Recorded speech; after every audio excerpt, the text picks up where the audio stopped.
ओम शांति। आप सभी को मेरे इस चैनल में बहुत बहुत स्वागत है। कैसे हो आप लोग? आज का वीडियो थोड़ा अलग ही है।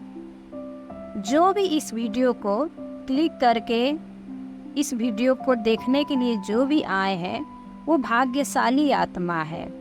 ऐसा समझिए कि आपका भाग्य उदय होने वाला है, आपका समय अब अच्छा आने वाला है, क्योंकि इस वीडियो के द्वारा बहुत कुछ आप जानने वाले हैं। बहुत कुछ हम आपको रहस्यमय बातें सब बताएंगे जो कि सब कोई नहीं जानता है, हर कोई इस बात को नहीं पहचानता है, न जानने का कभी कोशिश किया है। तो इस वीडियो को अंतिम तक देखिएगा। अच्छा दोस्तों, तो देखिए, हम लोग इस बात को एक सुने हुए हैं, एक ये बात कि हम लोग इस धरती पर खाली हाथ आते हैं और खाली हाथ जाते हैं, है ना। ये बात तो हम लोग सभी जानते हैं कि कुछ भी यहाँ से हम लोग नहीं जा सकते हैं और ना ही कुछ लेकर आते हैं। एक वस्त्र भी साथ में नहीं जाता है और ना एक वस्त्र भी हम लोग को लेकर आना होता है। तो आज हम इस बात को आपको बताना चाहते हैं कि नहीं, हम लोग लेकर भी आते हैं और लेकर भी जाते हैं। अब आप सवाल कीजिएगा, क्या लेकर आते हैं हम लोग? हम लोग तो खाली हाथ आते हैं और खाली हाथ ही जाते हैं। क्या हम लोग घर, पैसा ये सब लेकर आते हैं और लेकर जाते हैं क्या? तो हाँ, मेरा जवाब है हाँ, हम लोग ये सब कुछ लेकर आते हैं और साथ में लेकर भी जाते हैं। दोस्तों, ये सब बात हम लोग को पता नहीं है, ज़्यादा गहराई से नहीं जानना चाहते हैं। लेकर आते हैं और लेकर भी जाते हैं, पर इन आँखों से हम लोग को नहीं दिखता है ये बात कि कैसे हम लोग कोई भी चीज़ लेकर आते हैं। दिखता तो है नहीं, कैसे हम लोग लेकर आते हैं। तो चलिए, इस बात को हम विस्तार से आपको गहराई से समझाने की कोशिश करते हैं। बहुत ध्यान से सुनिएगा और समझिएगा। अच्छा दोस्तों, सबसे पहले एक बात बताना चाहते हैं। तो देखिए, इस ज़माने में या हमारे समाज में आप भी देखे होंगे, हम लोग सब देखते आए हैं, क्या मेहनत करने वाले जो जितना भी मेहनत करता है उस अनुसार उसको फल मिलता है क्या? मतलब कोई बहुत सारा मेहनत कर रहा है और कोई बिना मेहनत किए ही उसको सब कुछ प्राप्ति हो रहा है। ये कैसे हो रहा है? मतलब कि कोई एक देखिए लेबर है या छोटा काम करने वाला जो रिक्शा चलाता है, धूप में दिन रात काम करता है, उसके जितना तो मेहनत और कोई नहीं करता होगा, फिर भी वो बहुत ही कम पैसा क्यों कमाते हैं, कम उसको प्राप्ति क्यों होता है। और एक इंसान उसी जगह पर मतलब कि बहुत ही ज़्यादा उसको पैसा, धन सभी कुछ आ रहा है, पर उसको बैठे बैठे प्राप्त हो रहा है। ज़्यादा शरीर से मेहनत भी नहीं करना पड़ता है, ज़्यादा एफर्ट भी नहीं लगाना पड़ता है। बस अपना थोड़ा बहुत दिमाग चलाया, थोड़ा बहुत काम किया और उसके पास बहुत सारा धन आता है। ये सब कैसे होता है? तो चलिए, इसके पीछे का रहस्य हम आपको समझाते हैं। तो जब हम लोग जन्म होकर आते हैं, तो अगर किसी का भाग्य अच्छा है तो अच्छा घर में जन्म होगा, अच्छा उसको परिवार मिलेगा, बहुत ही सहज तरीका से उसको सभी सफलता मिलते जाता है। तो ये कैसे होता है?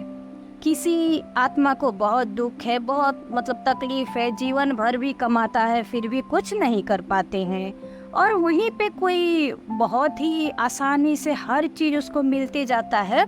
तो इसका कारण यही है, हम लोग पिछले जन्म से अच्छा जो कर्म करके आए हैं, जो अपना अकाउंट जमा करके आए हैं, उसी अनुसार प्रारब्ध हम लोग को मिलता है, जन्म होता है और बहुत आसानी से हम लोग हर चीज़ अचीव कर पाते हैं, हर चीज़ को हासिल कर पाते हैं बहुत ही आसानी से। धन दौलत, घर, गाड़ी जो भी है बहुत ही आसानी से प्राप्त होता है। और जो कर्म ही अगले जन्म का, पहले पिछले जन्म का किसी ने कर्म ही अच्छा नहीं किया है, तो क्या बना कर आया? कुछ नहीं बना कर लेकर आए हैं। तो इसीलिए इस जन्म में हम लोग को दुख भोगना पड़ता है, तकलीफ करना पड़ता है, जीवन अपना लगा देना होता है काम करने के लिए, पैसा कमाने के लिए, फिर भी उतना जितना चाहिए उतना नहीं हो पाता है। तो देखिए दोस्त, एक कमाई है जो कि हम लोग अभी कमाते हैं, जो भी कार्य करते हैं, जो भी अपना बिजनेस जॉब जो भी करते हैं, वो इस जन्म के लिए हम लोग करते हैं, है ना। पर अगर हम लोग जो दान पुण्य किए, किसी को मदद किए, किसी को मतलब अच्छा कार्य में अपना धन लगाएं या कुछ भी किए, तो हम लोग को ऐसा लगता है कि मेरा धन चला गया। नहीं, ये धन नहीं गया। जो भी धन आप किसी के ऊपर लगाएं या दिल से किसी को आप मदद किए या दिल से आप किसी ज़रूरत को उसका दुख में काम आ गए, तो दोस्तों इसका मतलब ये है कि वो भी हमारे अकाउंट में जमा हुआ है। भले आपको इन आँखों से नहीं दिखेगा, क्योंकि ये गुप्त रूप से जमा होता है, सूक्ष्म रूप से जमा होता है, हम लोग नहीं जानते हैं इस बात को। पर ये चीज़ भी जमा करना बहुत ज़रूरी है, क्योंकि हम लोग का ही यही सब जमा करने से अगले जो हम लोग का जन्म होगा उसमें सुखी जीवन हम लोग प्राप्त कर सकते हैं। अच्छा, आप लोग से ही हम एक सवाल पूछते हैं, अगर अभी हम लोग सुखी हैं, अगर अभी हम लोग को अच्छा परिवार है, अच्छा फैमिली मिला है, अच्छा सब कुछ है, आसानी से हर कुछ हम लोग कर सकते हैं, तो ये किस कारण हुआ है? एक बार सोच कर देखिए। वहीं आपके अगल बगल में या आपके रिश्तेदार में या आपके जान पहचान में भी किसी को कितना दुख होता होगा, वो आप भी पहचान रहे हैं। आप भी ये इस बात को बहुत अच्छा से समझ पाएंगे। कोई बहुत मेहनत करता होगा, एक एक चीज़ के लिए तरसता होगा, नहीं हो पाता होगा कितना मेहनत करने के भी बाद, और उसी समय हम लोग को उसी टाइम देखिए हर चीज़ का फैसिलिटीज़ है, हर चीज़ हम लोग अफोर्ड कर सकते हैं, जो चाहे वो बहुत आसानी से प्राप्त कर सकते हैं। इसके पीछे का कारण यही है कि हम लोग पिछले जन्म में अकाउंट को जमा करके आए हैं, तो उसी अनुसार हम लोग को यहाँ पे प्रारब्ध मिलता है। तो इसीलिए हम आपको शुरू में ही बोले कि हम लोग कुछ लेकर भी आते हैं और लेकर भी जाते हैं। इसका अर्थ ये है कि हम लोग लेकर क्या आए, जो कि हम लोग पिछले जन्म में अच्छा जो पुण्य किए थे उसी अनुसार हम लोग का यहाँ पे जन्म हुआ, जो कि हम लोग के आत्मा के साथ ही आता है। आत्मा में तो रिकॉर्ड है हम लोग का पुण्य और पाप कर्म, दोनों रिकॉर्ड है। तो पुण्य कर्म और पाप कर्म तो ऐसे ही नहीं होता है, उसके लिए तो हम लोग को कुछ करना पड़ेगा, कुछ अच्छा काम भी करना पड़ेगा। तो वही मेरे दोस्त, यही है कि हम लोग को पुण्य काम भी करना होता है, अच्छा काम करना होता है, ताकि अगला जीवन भी हम लोग को सुखद मिले, बहुत ही अच्छा मिले, शांत जीवन मिले, शरीर स्वस्थ रहे। अच्छा देखिए, अभी आपको हम बता रहे हैं, ये जो हमारा अभी धीरेन्द्र शास्त्री जी हैं, जो ये बागेश्वर धाम का जो बाबा है, वो अभी हाल ही में क्या किए, लगभग 500 या हमको याद नहीं आ रहा है उतना, मतलब कन्याओं का शादी करवाए हैं। ये सब आपको भी मालूम होगा। तो इतना मतलब शादी करवाने का पीछे इनका क्या हुआ, वहाँ पे उनका 10 करोड़ जितना खर्च हुआ, 10 करोड़ रुपया जितना उनका खर्च हुआ।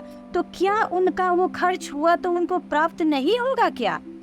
तो देखिए, उनको उस 10 करोड़ का 100 गुना ज़्यादा ब्याज सहित उनको खाता में जमा होकर उनको अगले जन्म में या कभी भी उनको जब समय पड़ेगा वो उनको काम आएगा। वो अपना खाता में जमा कर लिए। इसको समझिए ऐसे, वो अपना खाता में इस चीज़ को जमा कर लिए। जो उतना खर्च करके, जो उतना सेवा जो किए हैं, जो भी पैसा वो अपना वहाँ पे लगाए। तो देखिए, हम लोग भी हैं और समझने वाला बात है, जो भी इस बात को सुन रहा था, हम लोग टीवी में देख रहे थे, तो हम लोग के अंदर से भी कितना शुभ भावना निकल रहा था उस आत्मा के प्रति कि कितना महान आत्मा है, कितना अच्छा है। हर कोई ये अनुभव कर रहा होगा। तो एक तो ये दुआ सबका उनके कर्म में जुड़ गया, जितना भी आत्मा उनको देखा वो सारा कर्म उनके खाता में जमा हो गया। पुण्य कर्म जो हम लोग अनुभव किए, उनके प्रति जो भी हम लोग भाव दिखाए, वो भी उनका पुण्य खाता में, पुण्य कर्म में जमा हो गया। और जो वो पैसा धन खर्च किए वो भी उनको जमा हो गया। अब अगले जन्म में उनको इससे भी ज़्यादा बहुत ही अच्छा उनका जन्म होने वाला है, सब कुछ उनको प्राप्त होगा, ये तो फिक्स्ड है। देखिए दोस्तों, हम लोग इस गहराई वाले बात में ज़्यादा नहीं जाना चाहते हैं, पर सच्चाई है, हकीकत है, इसमें कोई भी मिथ नहीं है। हम जो भी आप सभी को बताते हैं बहुत ही गहराई वाला बात बताते हैं, जो कि समझना भी और सोचना भी ज़रूरी है। अब देखिए, आप एक हमसे सवाल कीजिएगा कि क्या फ़ायदा वो सब करने के बाद, मरने के बाद कौन देखने जाएगा कि क्या कैसे जन्म होगा। पर नहीं, देखिए, इससे मानिए कि अभी हम लोग को दुख है जीवन में, अभी मानिए हम लोग को बहुत परेशानी है, बहुत स्ट्रगल करना पड़ रहा है, तो मानिए इससे पहले भी इस बात को हम लोग सुने होंगे तो यही सवाल किए होंगे कि कौन देखा हुआ है पिछले जन्म में क्या होगा क्या नहीं होगा, छोड़ो इस बात को, ऐसे हम लोग पहले भी किए होंगे और इस बात को केयर नहीं किए हैं, तभी तो आज हम लोग को फिर से वही दुख, वही हम लोग तकलीफ में है। तो ऐसे तो नहीं होता है, हम लोग को हर बात को बहुत ही